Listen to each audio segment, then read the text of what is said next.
Can people hear me now? um, this is, and I also need to turn this off. Hi. Whoa, that's the wrong setting. There's a good way. Can people hopefully? Yes, I can hear you now. Okay, that's useful. Apologies. Like, of all the ways to start, starting without any audio at all is probably the most embarrassing. And so, I'm. This is a useful experiment. So from the top, although it's really good for engagement, I noticed that there are lots of comments there, so that's useful. Okay, from the top. Welcome to the June 2023. Is it June 23 office hours? I am absolutely pumped for being able to kind of like answer your questions. Here is the agenda.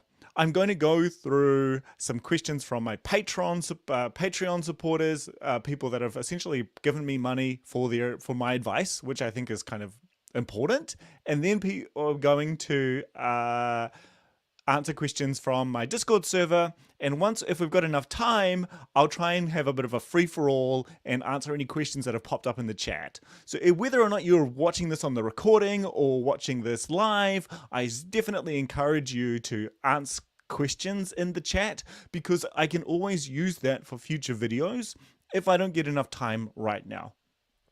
So it is really good to see everyone here, and apologies for the technical problems when I was starting. Just here's a brief plug for the Patreon, by the way. And I, sincerely appreciate all of the support there. And I also mentioned my Discord server. The Discord server will come up on Discovery very, very quickly. So you'll actually be able to search for Clicks Lounge, which is its name, in the public list of Discord servers later on. It's not quite there yet. I need to switch it on, but it probably will happen later today. Okay. First of all, questions from patrons. Okay, bring that one up. I thought that I would get an easy first question. I was so wrong. Okay, so Reza here has a fantastic question, which I am going to fumble my way through. So, the question asks, Dear Tim, can you please explain the terms covariance, contravariance, and just variance in general in relation to Rust's lifetimes concept, because I'm really not really understanding it. Now, I am not a type theorist. These terms, covariance, contravariance, and so forth, do come from type theory. And I think that there are likely to be explanations that come up as we are going that you may wish to improve upon. So if you see something that I've said which is incorrect, please do let me know. Now, or in fact, I'm just going to bring my screen up again. Okay, I now I've got my code editor, so hopefully you can see this. Okay, so we need a couple of definitions. One is covariance, or in fact, there are three terms that we need to define. One is variance, one is covariance, and one is called contravariance. Now, these all relate to a type of computer science called type theory. And in particular, what it's trying to assess is the relationship between types. And so in some sense, one way of saying this is that they all relate to subtyping. And Okay, so in very, very brief terms, what is variance? Actually, no, no, no, no, no, no, no, no. I've got one more. So these are all types of variance. So I've got something incorrect. So we want to explain these three terms of contravariance, controversial, and looking at my notes, it's invariance. Okay. Now they all relate to subtyping. So variance is the kind of subfield of type theory, which is itself a subfield of computer science or logic, depending on where you're going for. Okay, so two covariant types. So we have two types, T and U, let's say. Well, in fact, let's go with A and B. And if two types A and B are covariant, that means it's safe to exchange one for the other.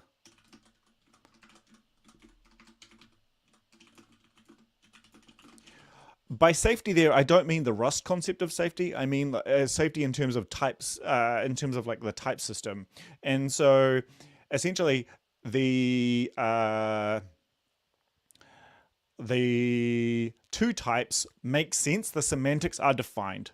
Now, contravariance is almost, and invariance sound like the same thing, or sort of the opposite, but they seem a little bit different. And I'm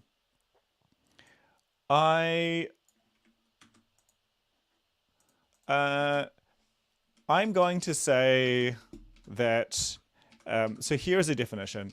A type parameter, T and U, so let's go A to B, it's safe to change from container A to container B. Now, I would appreciate if someone could describe the difference of covariance or contravariance for me, because again, I'm not a type theorist, and so I would really encourage you to add your knowledge if you have any, because this will be something that computer scientists will have a very precise definition of, and I would love to share your view. Okay, so I'm really glad. So Jerry has like the similar thing. Like these are like quite difficult topics because, and this is not the only thing that I'm not the only person that has struggled, which is useful. Now, so two covariant types. So we've described as, so we can treat a reference to T and box T as covariant. So essentially Rust kind of doesn't care that we may have a reference to T or a box to T, because a box to T is actually another pointer type, and presumably argc in many instances are also covariant to reference to T. Now, if a type parameter is covariant, it is safe to change from, that means if I can live, reading this as being in type of,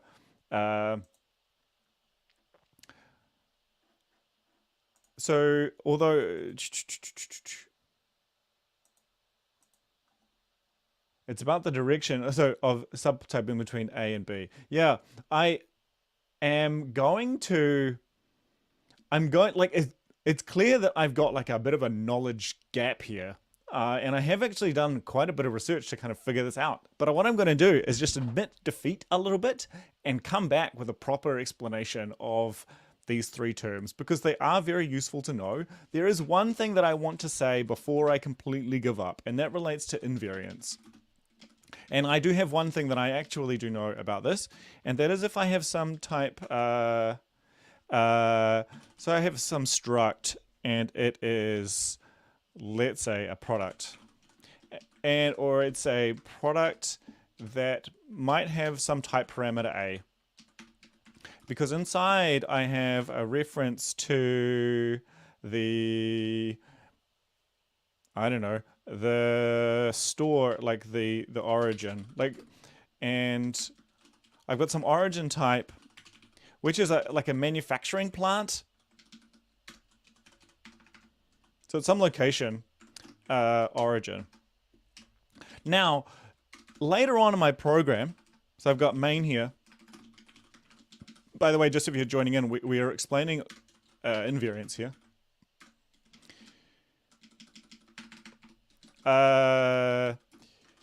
If I have two types, sorry, the same type but two different lifetimes, they are invariant. That is, I cannot substitute one for the other. One is not a subtype of the other. They essentially disjoint. And that is fundamental to the life science system. So these terms from type theory come in a little bit because Rust is essentially a functional programming language in disguise, but they aren't as essential. However, if you do ask, like, what does invariance mean in terms of Rust and lifetimes, two types that are structurally the same, that is, they are, you know, two values, let's say A and B, let's say P1 actually and P2. Let's say P1 and P2 have different lifetimes, then they are invariant types. Now I'm going to be corrected, and that's why I appreciate Sean's comment here about how it is really hard, and hopefully I haven't done too badly of a job explaining that. Okay, next one. We are getting slightly easier. Okay, for the can you give some examples of clone and copy? I'm getting really confused with what this means, and I will try to provide some sort of answer.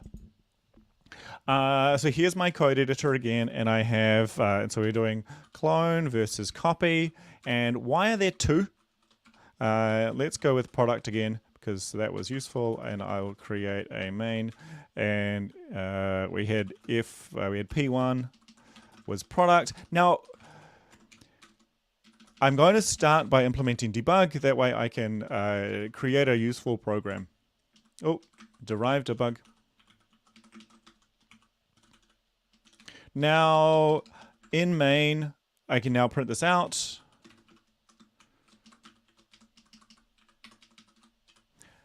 So now I have a working program. Now I actually I'm going to try something else, which is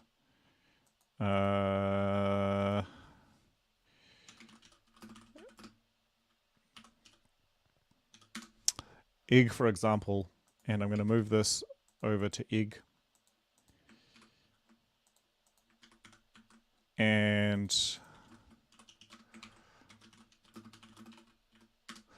this will compile, and oh, okay, well, I say this will compile. Use the literal syntax here to, and okay, we get a product out, which is useful. Now, what if I have two products, or at least I have some duplicate of product? So this is, by the way, you'll note, has actually no size at all. There are no fields. It purely exists at compile time. So to make things slightly interesting, let's say that we have components. Actually, that will make things too hard to start with. And we have some component.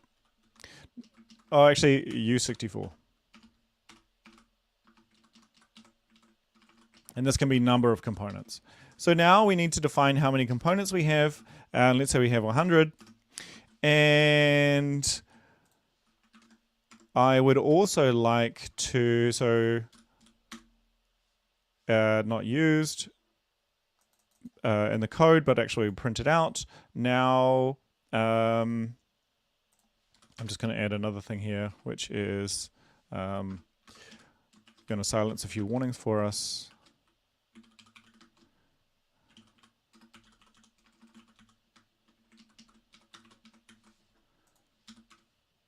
Oh gosh. Product cannot be formatted with.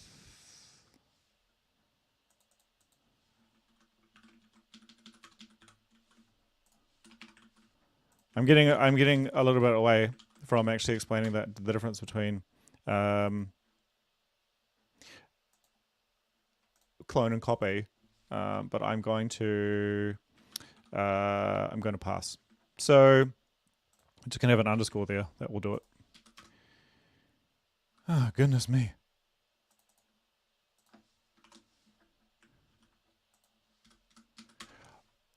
Ah! Save the file, compile it, and now we get our number of components. Sorry. The okay. What is the difference between clone and copy? Well, to start with, I can't just derive copy, I don't think. And that is because copy requires clone. So in some sense, clone is kind of more fundamental. Clone, if I had a Venn diagram, let's see if I can draw a Venn diagram in ASCII art. And I'll just use this this terrible picture here. And this actually probably would have been a good way to explain contravariance and covariance, by the way. That clone is everything. So, but copy is some subset of types which are also clone. Now, Rust knows how to clone numbers. It's really good at it. It actually knows exactly what to do when you want to duplicate things. Let's say that I wanted to create a name. And so for a name of a product, I'm going to say, and I'm going to get into the same problem. I'm going to have an impl block here. And I'm just going to define a function info, which takes a reference to me and doesn't return anything. It's just going to print out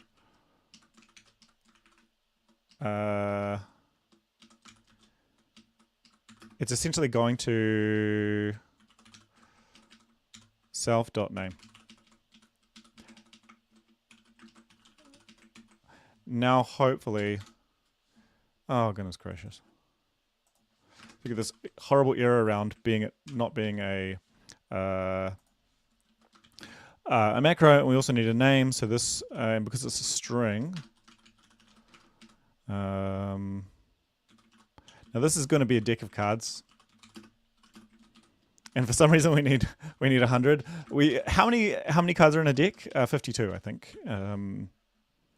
And oh gosh, okay. So we get the same thing around how we don't actually use anything. This is going to take me a lot of time if I try and...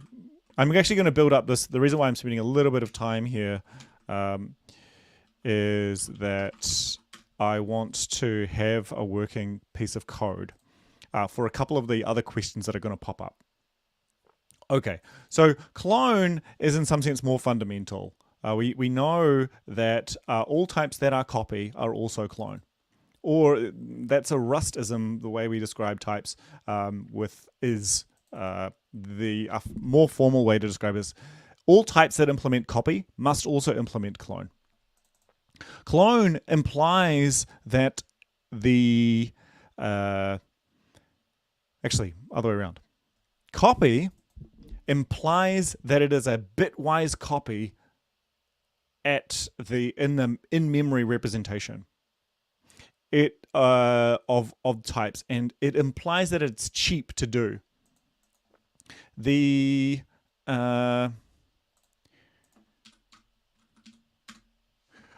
can clone strings, but if I now try to, I wonder if I now try to implement derived copy, I won't, like, Rust will now complain.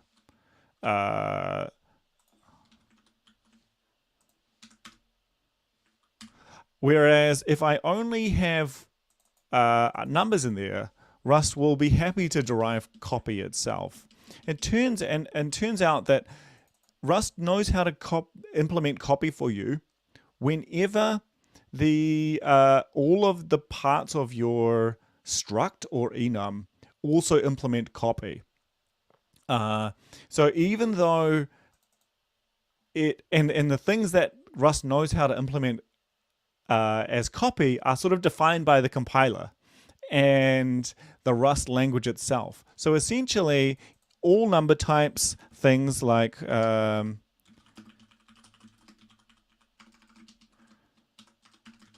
if you have a struct that's only made up of numbers or pointers or references, 20.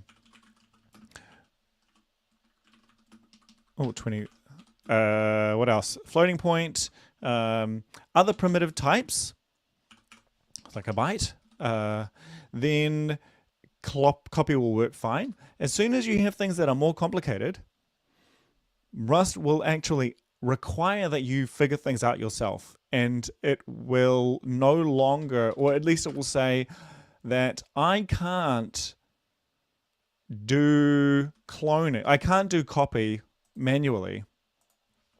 In source code, this has a bit of an so let's say I want to create P2. And I want to do that by creating, just kind of duplicating P1. So I call clone. And then I report on P2.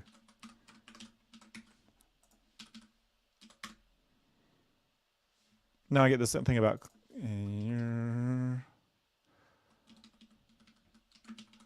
I can't implement copy.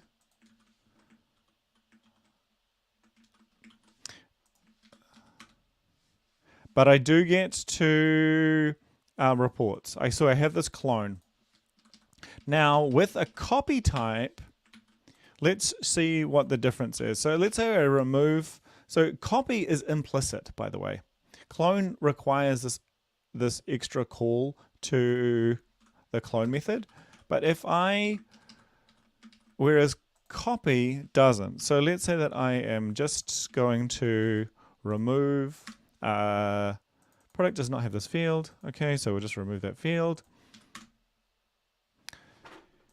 We have actually sort of broken Rust's ownership rules. I don't know if you noticed that. And I will just print out something.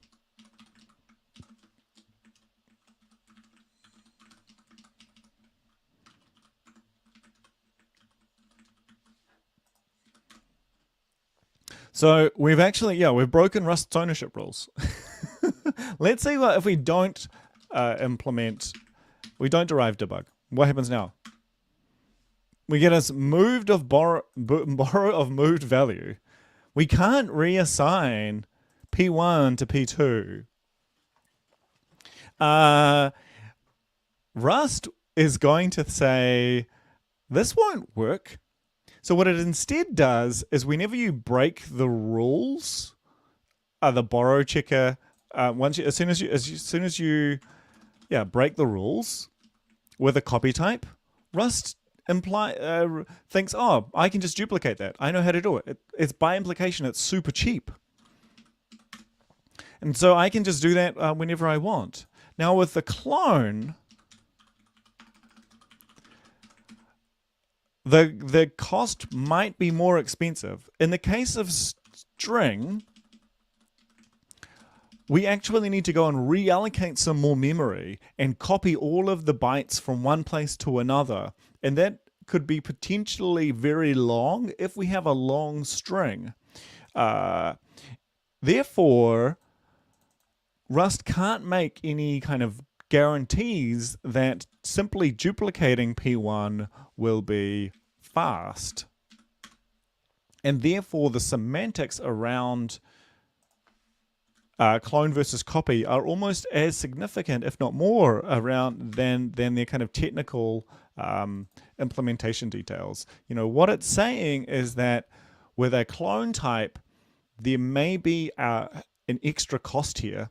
And also, I'm going to push the burden of deciding whether or not to duplicate a value to the programmer. It might, however, be, instead of creating a second value, one thing that might be better to do is take a reference and borrow P1. So now P1 and P2 refer to the same deck of cards, and your program actually needs to decide what the appropriate thing to do is. Now, I just want to have a very small plug, by the way, for another type, and I wonder if, in fact, there are a couple of them, and one alternative option, if you need, let's say for whatever reason, we change report to taking ownership of self instead of being a reference to self. Now we have a problem, because when we try and print out P2, we'll presumably get a compile error. And it's saying, hello. It's actually got the syntax, which is the asterisk. So the dereferenced value of P2, which is this P1 product, doesn't, and it's saying, well, you need to actually manually call clone here, because I can't have a reference. The references no longer work with this report method. At the end of report, actually, this is the error that I was really focusing on. That at the end of the call on line 30 to report, it's no longer valid to access the memory that is occupied by this P1 local variable. So even though the local variable is still in scope of main, Rust's borrow rules will prohibit you from accessing P1 at any point later on. We can't just sneakily do so. Rust's borrow rules are very strict. But we can kind of wriggle our way out of that. So do you remember how I said that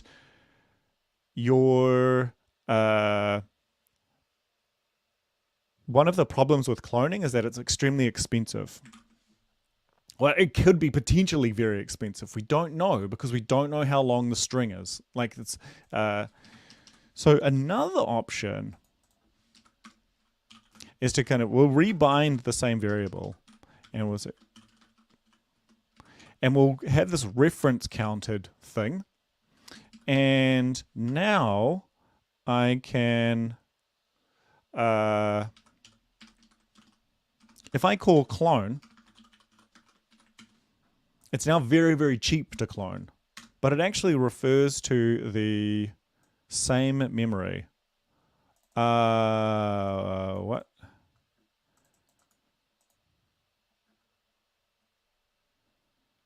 Let's just try and see it.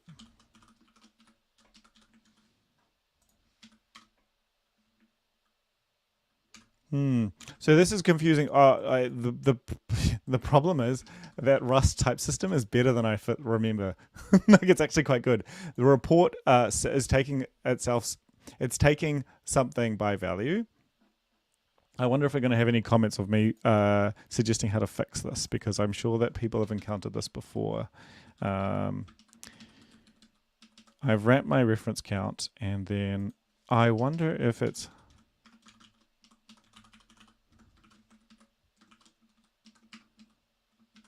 So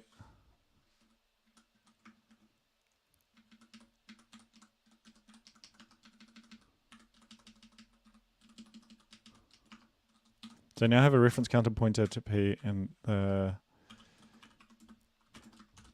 now, interestingly, there are two ways to call clone on a pointer. Sorry, on a reference counted thing that's wrapped, and the reason why this is because the clone method here kind of is slightly ambiguous. It looks like we're trying to duplicate the value, but often in code you'll see an alternative syntax, which is to use the full method layout, because what we really want to do is say that we are intending to duplicate the reference count. We're not trying to duplicate the actual data that sits behind the reference. However, I'm extremely confused right now why we still have this borrowing issue. Presumably does not implement the copy trait, which is how we started with. You can clone the value and consume it, but this might not be your desired behavior. I think that the problem is that, well, actually, I think that it would be worthwhile to move forward rather than kind of sticking with this particular problem. But reference counting is a way sort of out of this clone versus copy thing with its own particular trade-offs. There is an alternative type, by the way, which is thread safe, and which is an atomic reference counted. But oh, that's not. I think it's in standard sync. But we still have very similar problems, so I must have got the API wrong. I will move to the next question.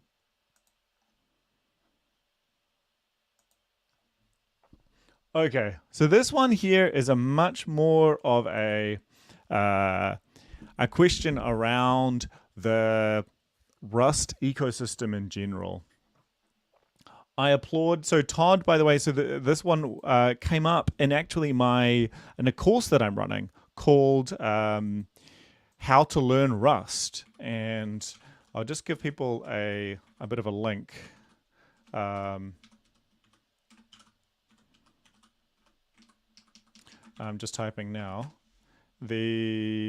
And one of his questions was like, it strikes me that there is a lot of drama at the moment. And the drama is kind of terrifying for someone who is, considering Rust. What should you do? And my short answer is that the drama, or at least your perception of the drama, isn't as significant as you might think for people who are deciding to use the language. Excuse me. And the reason why this is because the governance structure of the Rust project and the development of the language are being constrained essentially by interpersonal problems. The Rust community is significantly larger than it was when it was first established.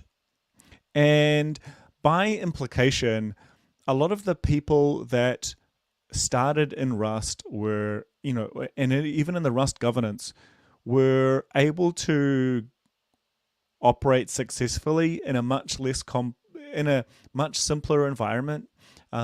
The structures themselves will continue to increase or develop. But this actually, in my view, doesn't actually impact your ability to kind of use the type system or use the Rust compiler. It does potentially, it's not a particularly pleasant environment if you are curious, because if you search for Rust now, you'll probably get a number of videos or some commentary which exaggerates the extent of the issue. I know, for example, that the trademark issue that and if you're not familiar, Rust trademarks were the Rust trademark, so the Rust logo itself and the name Rust as for programming are owned by the Rust Foundation, at least within the United States. Turns out that even though we live on the internet, intellectual property are still restricted to national boundaries, so it's kind of a bit of an interesting one there. Anyway, for all intents and purposes, the Rust Foundation owns the Rust trademark and the rights to use the Rust trademark. And one of the things that kind of caused a very significant rift in the community was that people such as myself would no longer be able to just the project members. Or the other thing is that there is a separation between people that work on the Rust project, the compiler and its the standard library and some of the associated tooling, from the foundation itself. Now, what's interesting about the trademark issue was that the foundation looks like it was pushing out a draft proposal that would restrict people's ability to use the Rust trademark. And by the way, I think this is a completely legitimate thing for them to do. So what they are trying to prevent is people selling courses who don't know Rust, or who essentially proclaim that they are official or endorsed in some way without actually having any kind of endorsement or credibility. Now, the Rust trademark issue was conflated or confused partially because of who was actually drafting the draft. That it came from the Rust project, not, you look into who actually created the draft. It wasn't actually anyone within the foundation, and yet lots of the foundation staff members have actually sustained huge amount of abuse, which I find particularly irritating and really devastating. That essentially the Rust community has kind of disintegrated into piranhas, or or it's just we're just feeding the trolls at this point, and I don't think that that's particularly useful. I'm curious as to if anyone has any feedback on my response there, by the way. Okay, so now I want to turn to questions on Discord, because we had several, and more of a and the Discord questions that popped up were much more kind of career orientated, which in some senses is kind of much easier than code, especially doing it on the fly. How did I prepare for my Rust jobs or career? This is interesting because, at least for me, because I kind of learnt Rust under the radar. So I would have been about 2016 when I first started learning Rust seriously. I first encountered the language in about 2012 when the very first public beta was released. And in fact, I actually have the registration mark for Rust.io from that time period, because I created a little, in the same week that Rust was officially announced, I actually created a little web server, which I called which was kind of like a honeypot for web bots, which would give people, it would try and detect whether or not you are a bot scraping the site, and then give you a whole bunch of malicious data. Well, not malicious, it would just waste a lot of resources on the side of the scraper. Anyway, so I learned Rust because I was writing Python, and writing Python can be difficult when you are really attempting to and I was in data science, I was in data engineering, and I had these jobs that would run for hours and hours and hours and then blow up in my face. This was a problem because I didn't really want things to just blow up with horrible attribute error or something, type error, for some reason which, when you look back at the code, it looks obvious, but it's annoying that things almost worked, but then they stopped working. So I learned Rust to kind of get myself out of this hole. I was also very curious because I at that point had been programming in Python for a number of years, and PHP and JavaScript and a bunch of other dynamic languages. And I had never really understood what a programming language actually is. And how does that work?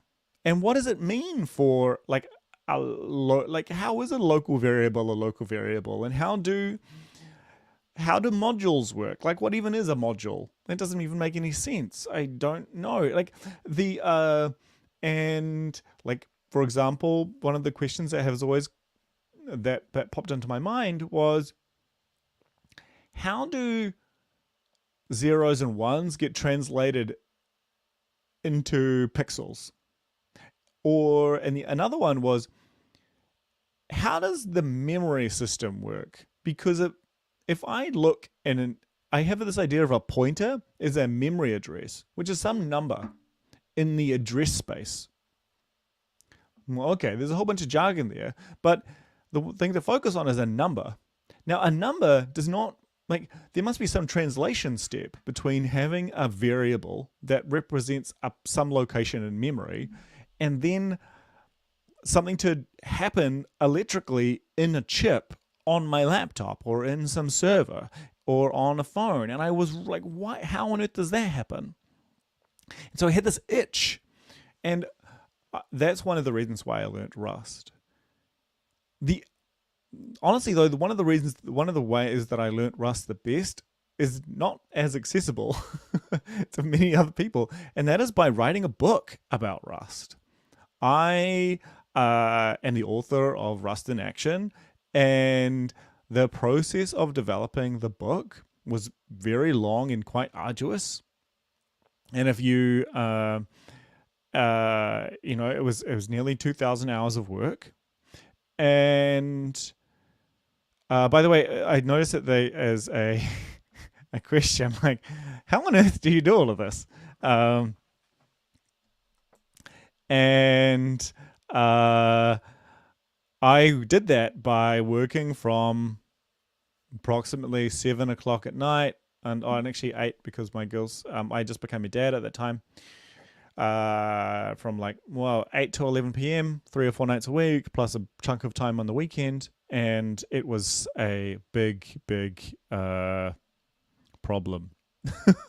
But it was a huge learning experience. I was able to solve all of those questions that I had for myself, like how do variables work, how are numbers represented in memory, how do pixels become represented on screen, and I wrote about them in Rust in Action. And that's why Rust in Action has done so well, is because it teaches more than just Rust. It actually goes and explains some of the parts of the programming language. Not the programming language itself, but some of the fundamental conceptual computer science stuff. Rust essentially taught me what a pointer was, and I am sharing that. I share that with people in my book. Okay, so this is another question which I think is really important. Let's say that I'm creating a career for myself and I want to build up a network, and I want to do that without conferences or relying on my current job, because my current job might be in Java or it might be in TypeScript, and that isn't a Rust job, and I am not in the United States or in a central location in Europe, and so there aren't as many conferences. What do I do? What you do is focus on the parts of the internet that you have some I think, I was going to say, focus on the areas that you have control over. You have control over your own blog. Don't think of your blog as something that is useful for readers today. Instead, I recommend using your technical blog as something that future recruiters or something like future colleagues can look at and validate that you are someone that they can trust, if that makes sense. Don't worry that no one is reading it, because someone later will check. And so I recommend blogging and then sharing. So the sharing step is difficult, but definitely find some spaces on the internet where you can find a small community that really encourages you to share, and then do so. sharing will be an essential part of your kind of, you need to start inertia. At the moment, inertia is flat, but you need to put a lot of work, energy input, and then once inertia starts, it will be, this momentum will kind of gather on. I know that the analogy is stretched, but I hopefully you will enable, you'll be okay with me going there. Ugh. I should make more sense. I should be more coherent and at some point. My suggestion though is to try to focus on small things. Don't try to create a profile for yourself that is artificial, and don't invest on things that are not personally interesting for you, because the person who is going to read your blog the most is probably you, and the person who is probably going to spend the most time reading your posts is you. So use your blog, or use whatever social system that you prefer as a way to learn and to grow. And that way you don't need to immediately use some sort of external validation to justify why it is that you are doing something. I don't know if that makes any sense. Hopefully it did. Okay, another technical question. So Jerry here asks about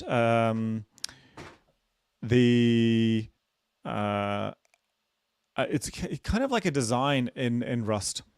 So how on earth do I decide that I should, I'll make myself smaller and get comfortable. So how do I decide whether or not I should take ownership of it, or should I actually just take a reference to it, or should it be a mutable reference, or should it be some other thing like a constant? And then there's a subsequent question about, like, if we've got some principles to apply, can we apply them across the rest of the code base? Here is my suggestion. Use read-only, otherwise known as shared references, whenever you can. So this is just a single ampersand. If you require mutation, if you need read-write access, then move to ampersand mute or ampersand mut. And so this is a mutable reference, also referred to as a unique reference. And it's called unique by some people because there can only be one of them in your program at any given time. If that is not enough, you then need to start looking at some of these more advanced pointer types, otherwise known as smart pointers. And I tried to introduce one of them before, RC, and got a bit stuck with the syntax. If you, so that would be my progression. Now, when would you go for, so you notice I haven't actually used ownership, like the ownership, like taking something, say self. And that's because if you take something by value in Rust, it's a very serious commitment that you are sending, you're sending that variable to its death. As soon as the function ends, the variable is no longer valid to access, but anywhere in the program. In C++ terms, for example, we might say that the destructors are called, like it will be dropped in Rust terminology. The memory will be freed, or the network connection will be dropped, or the file will be deleted, depending on whatever semantics the drop trait means for the specific type. As soon as you pass a value by reference to by value to a function in Rust, that value goes away at the end of the function. Now, The second part of the question relates to like, how do we enforce these rules? First, you need to agree with what I said. Like, I am just one person. I'm not the best person in the whole world about I'm not the only person in the world who knows anything about Rust. And so feel free to come and kind of create your own principles for working with different types of pointers, and like a sort of a, you might have some semantics. For example, you might be working with the file system a lot, and therefore you can make heavy use of let's say passing things by value. In general, so how can we make it consistent? Rust does a pretty good job at enforcing its rules. Rust, in sense, is a static analyzer. The borrow checker is very good. If you need something more, you can look into being able to write custom linters within Clippy, for example, and I think that's probably as far as you would want to go. Essentially, Clippy, by the way, enables you to write custom linters, and if you wanted to get very advanced in terms of static analysis for the way that your variables are being used, I think, actually, I'm fairly familiar with the tooling. I don't think that there's anything that could provide like a blanket rule saying you must use owned types. However, code review is probably the best mechanism there, and just actually discussing the problem at hand with your team.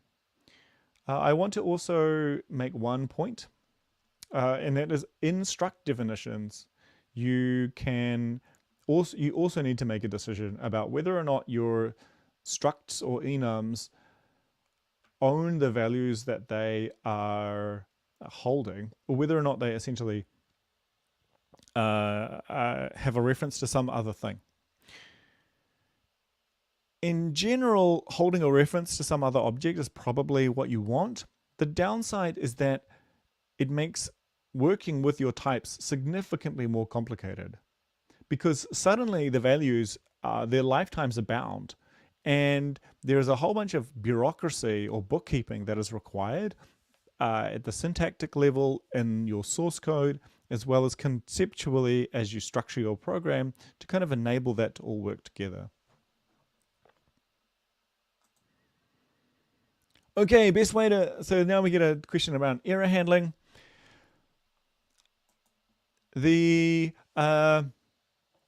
So for people who are from an exception-based language, Rust's mentality of treating errors as values can feel very strange. Here is my recommended approach for people that are learning about errors as values. My initial, so start with trying, so I'm trying to think about the best way to express this. Where we want to reach is there's a particular library called thiserror, which makes it significantly easier to do what I'm about to describe. However, to make best use of it, I recommend that you do things the hard way first and gather a conceptual understanding for handling multiple error types. So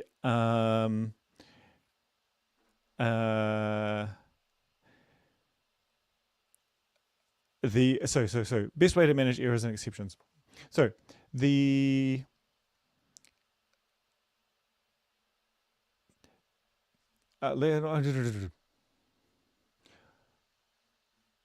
your functions will create or return an error.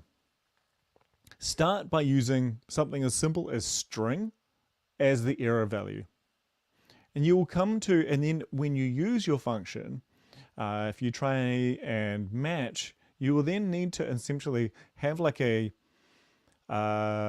if you try to handle the error, you will essentially kind of need to create like a mini parser in your source code. And that will become quite clunky really fast. So the next step is to kind of add some type safety. So for example, you can then move to an enum. And if you move to an enum, you will then find that your match statements are much more precise, and you can essentially create classes of exceptions or have much more rigorous handling of specific types of errors that functions can generate without needing to essentially implement a mini parser in your match statement. I recommend moving away from string as quickly as possible. If you use string as an error value, you're essentially saying that you're giving up on Rust's type system. and that decreases the robustness of your programs. Now, once you have a custom enum that wraps all of the possible errors that your function may generate, you start hitting a problem, and that is it's difficult to maintain. So there, I encourage you to move to a third-party crate called this error, and I guess I will just post that in the comments. So this error is a particular type that provide, or is a crate that sort of takes away a lot of the bureaucracy of deriving a custom enum. There is another thing that you may wish to do to improve your errors, especially also your error handling. If you are moving to multiple, if you're essentially passing your error type onto some other, like if you're passing it further up the stack, or in fact, if you want to just increase the verbose, so the increase the error handling, or provide some nice messaging. I'm not making any sense. If you want some really nice messages, you can add this context argument with anyhow. So the anyhow crate is a very good replacement, essentially, for error generally. And what I recommend people look to when they are using, like when they're essentially not writing a library, when they're writing an application. However, I know that a colleague or a friend of mine, no longer a colleague actually, we've both left AWS in the last 6 weeks or so. Luca Palmieri has written the Zero to Production in Rust, and has a chapter on the has a really, really good chapter on error handling, and I think that you can actually view it online because it's actually part of his blog. And I'm just hunting through his blog now, hunting.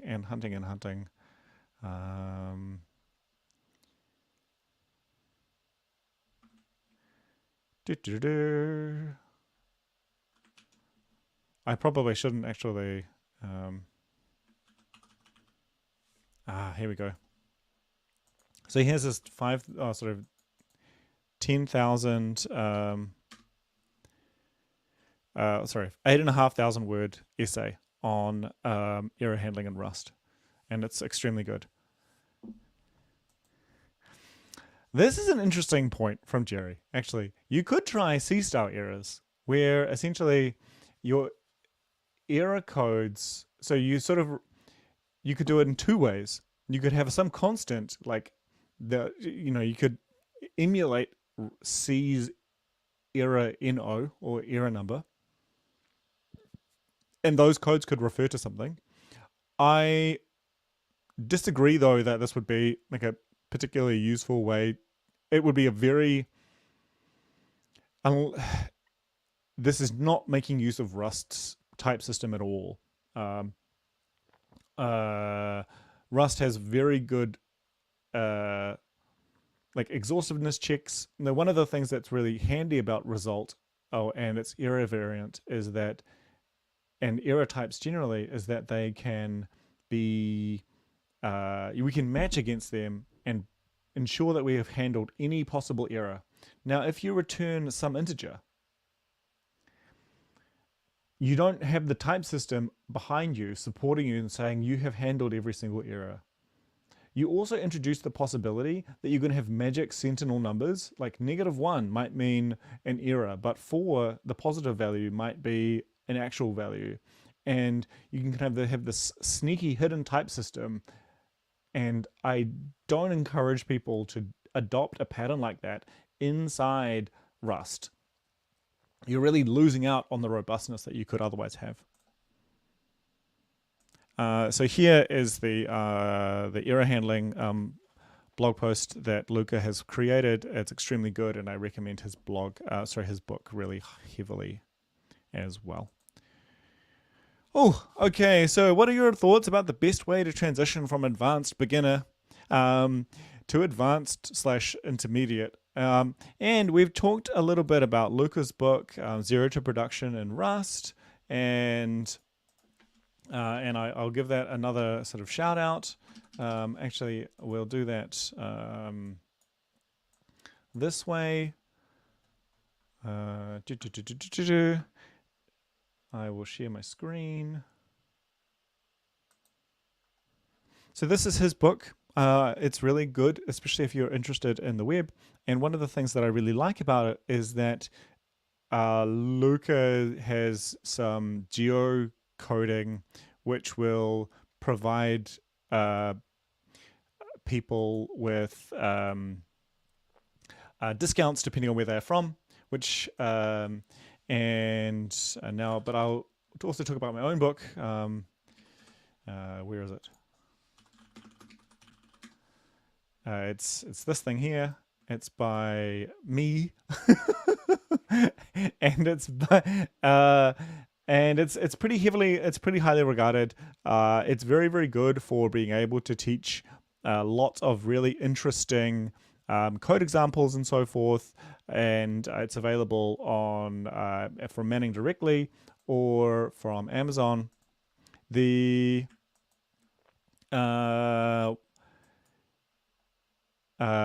Yes, and so there are a bunch. I recommend that people work on examples that they know about. So when you're learning, you don't want to teach yourself a new programming domain, like, oh, I'm going to learn about WebSockets or something, or I'm going to learn about gRPC, and then I'm going to also learn Rust at the same time. Don't do that. Instead, re-implement something that you already know how to write, and then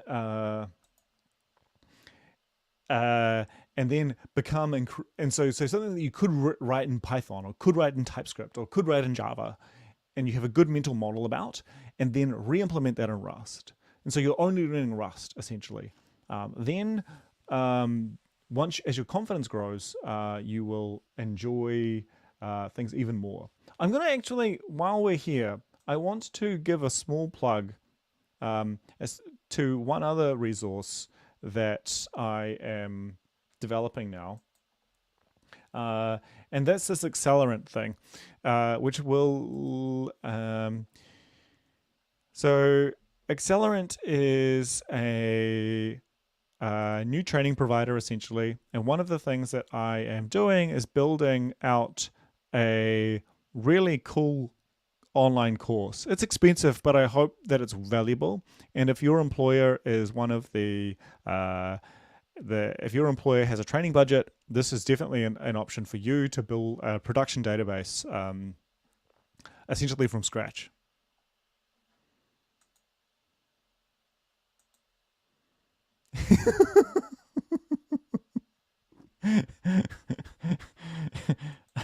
What emoji doesn't exist, but should? You know, I wonder if I I I wonder if like my little emoticon thing uh should be an emoji. Maybe I'm often using like 100 a lot. And I wonder if there should be more variants on like extreme like support. Like we have ta-da, we've got, which is streamers and things and confetti, but maybe there should be more ways to express delight. Maybe those are emojis that don't currently exist. Okay, I'm coming to the end of the stream. Apologies again for the road bumps at the start, getting the audio working and so forth. It's been a really fun trip for the last hour and a bit, and I really hope that you have got a lot of a lot out of it. And I encourage you to reach out through whatever channel is useful to you, and with any other thoughts. Okay, cool. I'm going to say goodbye. Take care.